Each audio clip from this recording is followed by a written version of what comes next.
Let's return to the pictures used to introduce this lesson. That of the bat, the Marcellus well pad, Walmart, and the Cuyahoga River. The northern long-eared bat, until recently one of the most common bat species in Pennsylvania, was listed as threatened in 2015 by the U.S. Fish and Wildlife Service, primarily due to white nose syndrome, a fungal disease that has decimated the species and killed millions of bats throughout North America.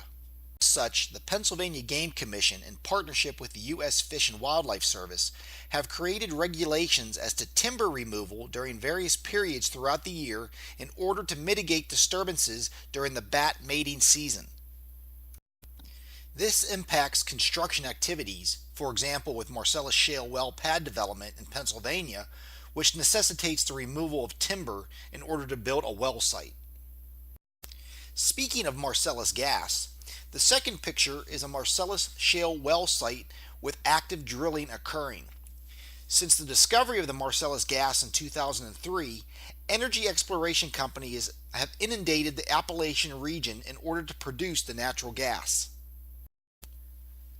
All of the impacted states, being Ohio, West Virginia, Pennsylvania, and New York, have passed oil and gas laws and agency regulations to govern this development.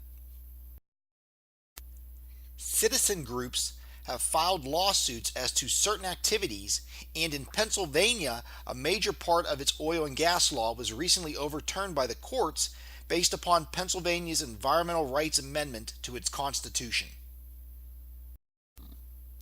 Who doesn't love a Walmart, right? Well, several citizens groups have routinely opposed Walmarts being proposed in their communities. Much of the opposition deals with traffic concerns, which is an environmental law matter. Our discussion board hypothetical this week will address similar construction concerns involving a school. Finally, the last picture is the Cuyahoga River in Cleveland. Because of industrial waste being dumped into the river, it became one of the worst polluted rivers in the 20th century. In fact, the river caught fire in the late 1960s, which spurred the environmental movement. Each of the pictures represents an environmental issue, whether it's the protection of an animal that is about to be extinct, or the regulation of how to properly extract a valuable fossil fuel, or how to protect a community from increased traffic posed by commercial development, or the prohibition of polluting a waterway. For all of these scenarios, certain environmental laws have been enacted with the hope of creating a proper balance between protecting health and safety and encouraging economic development.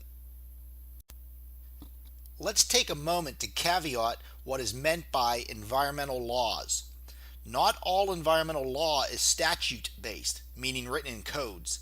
Individuals and citizens groups can prevent environmentally destructive activities by the use of tort law. Torts are actions brought by private individuals who feel they have been injured by the actions of another. These lawsuits are between private individuals as opposed to governments enforcing actual environmental laws.